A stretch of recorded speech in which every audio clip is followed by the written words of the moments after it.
an gwabza sun yi ragas, an watsa sun bi gari da kallo garin mu da dis. Shamuwa bana ba harka an tsure an garuwa haya haba kai.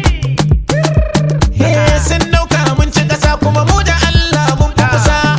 Ko me za su faɗi mana ƙarya ce ta burwa haya Haya haya garin mu sautin ganga na jiyo har waccan shi ta biyo. Idan na ce muku an ci gari da yaƙi jarumai na tuno, kifi ke jure iyo hanyar kogi na biyo. Ko da ma na ji an yi batun ka kofi randa na tuno, a sha ruwa a koma aiki kan wuri. hutu ba namu bane gwanja mu je zuwa kawai.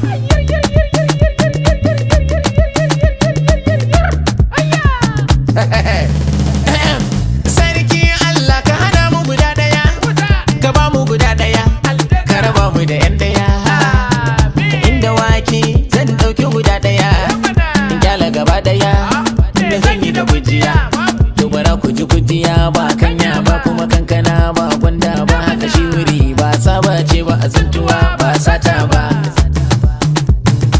Haya haba turmi ya cashi saki a banza a banzazza talaka ya girma sarki a banza a banzazza wai dan kaska ta zagi kifi a banza a banzazza daki babu murfi a banza a banzazza barazana babu karfi a banza a banzazza ba yabo babu fallasa haka suke gaya mana kaf a cikin su banda Allah ba wanda ke mana.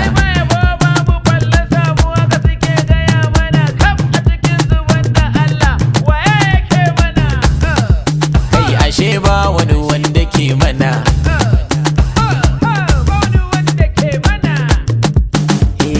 Aikin bai kai haka ba, Allah ke kai shi gaba.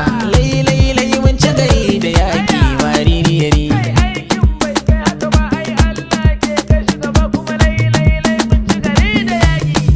Aikin babba da jaka kullum ɗauka da saka, barke shi ne ajalin ka mugu taririyari. Mugu taririyari. Allah kora mana yan adawa maririyari, sannan ka hana mana yin dagawa maririyari. Kullum mi ta zaga gari da cewa a nan mun hada saura tilawa. Aikin bai kai haka ba kuma mu ma ba mu san haka ba, daga kaji